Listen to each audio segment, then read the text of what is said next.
আম্মা জান আয়েশা সিদ্দিকা রাদিয়াল্লাহু তাআলা আনহা রিওয়ায়াত করেন মসজিদে নববী শরীফে আমার নবী আপনার নামে দুজাহানের বাদশাহ বাদশাহের বাদশাহ নবী আহমদ মুস্তাফা মুহাম্মদ মুস্তাফা সাল্লাল্লাহু আলাইহি ওয়াসাল্লাম হুজুর আমার মসজিদে নববী শরীফে নামাজ পড়ছিলেন। আল্লাহ রাসূল মসজিদ নববী শরীফে নামাজ পড়ছেন। ইমাম হাসান ইমাম হুসাইন দুই ভাই সহ্য হলো না, ফাতেমার ঘর থেকে দৌড়ে ছুটে চলে আসেন।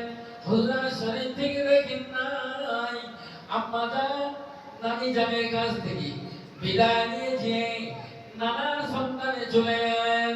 গিয়ে দেখেন হুজুর শরীফের দরজা মসজিদে নববী দরজার এক সাইডে সামনাসামনি হাসান আর হুসাইন রাদিয়াল্লাহু তাআলা আনহুমা হুজুররা দাঁড়িয়ে দাঁড়িয়ে আল্লাহ নবীর সালাত তিনি পড়ছেন, দেখছেন, কান ভরে দেখছেন। জোরে বলুন সুবহানাল্লাহ।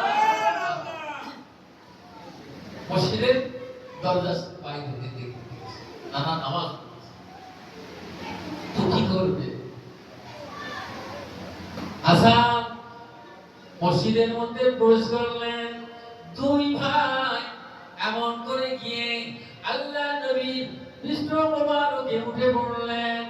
ঘোড়া যেমন যাবে হুজুর আমার সিজদায় পড়ে গেলেন। হাসান হুসাইন দুই ভাই আল্লাহ নবীর পিঠের উপরে এমন করে চেপে বসে আছে।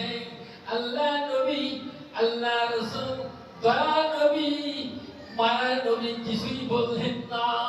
আমার আল্লাহ তাআলা জানিয়ে দিলেন, ও জিবরাইল আপনি যান আমার হাবিবকে গিয়ে বলুন আমার হাবিব যেন সিজদায় থেকে যেন মাথা না তোলে। আল্লাহু আকবার। আল্লাহর খবর হয়ে গেল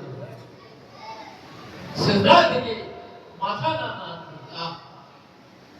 এনারা কারা? কেমন ব্যক্তি মানুষ এনারা? নবীর এত আশিক ছিলেন। বুঝতে পারলেন? আল্লাহ রাসূলের চাচি পুত্র ছিল তৈয়ব, তাহের, কাসেম, ইব্রাহিম, চার সন্তানকে বিদায় দিলেন। আল্লাহ উঠিয়ে নিলেন। জিবরাইল আজরাইল আসলেন। আল্লাহ নবী তাদেরকে বিদায় দিলেন। আল্লাহ চাইলেন কিছু করার আছে, এই জন্য তিনি তার সন্তানদের ঘাম দিতে হাসান হোসেনকে নাকে ধরে এরকম করে ঘাড় দিলেন। জোরে বসে পাইলে আপনি আমার হাবিবকে গিয়ে বলো আমার নবী যেন সিজদা থেকে একটু লম্বা করে। যদি সিজদা থেকে উঠে যায় তাহলে কষ্ট পাবে হাসান হোসেন। আল্লাহ নবী কি করলেন? একটু দীর্ঘায়িত করলেন, লম্বা করলেন, সিজদায় পড়ে গেল।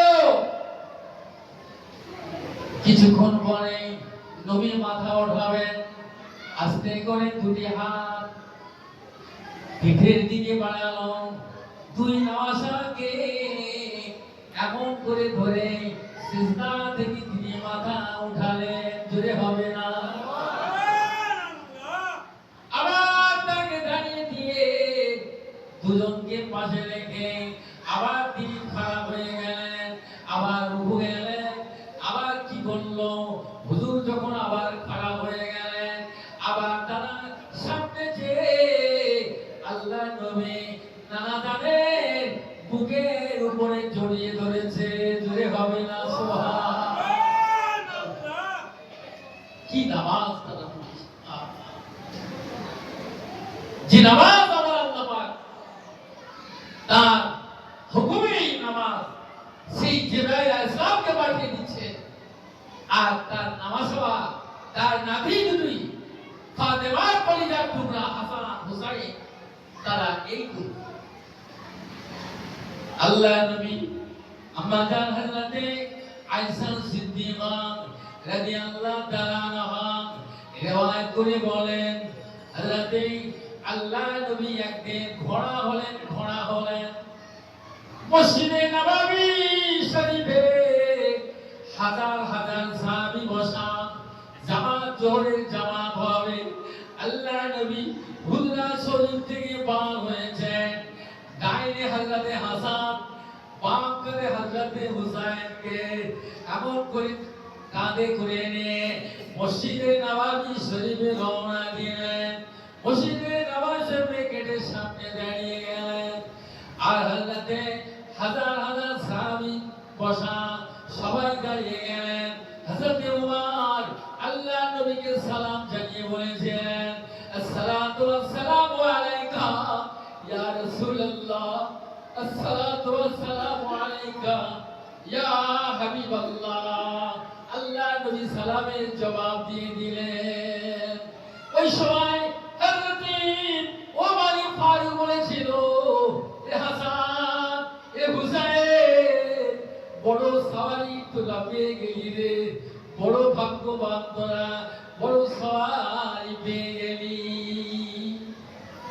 আল্লাহ নবী বলেন আল্লাহ নবী সঙ্গে বলল খুব ভালো সওয়ার পেয়ে গেলি রে সওয়ারি পেয়ে গেলে আল্লাহর হাবিব বলেন এ ওমর শুধু ভালো সওয়ার পায় নাই আমার উপরে যারা সওয়ারি হয়েছে ওদের সম্বন্ধে তুমি কি জানো ওরা কত বড় মর্যাদাবান আল্লাহর পেয়ারা জোরে বলুন সুবহান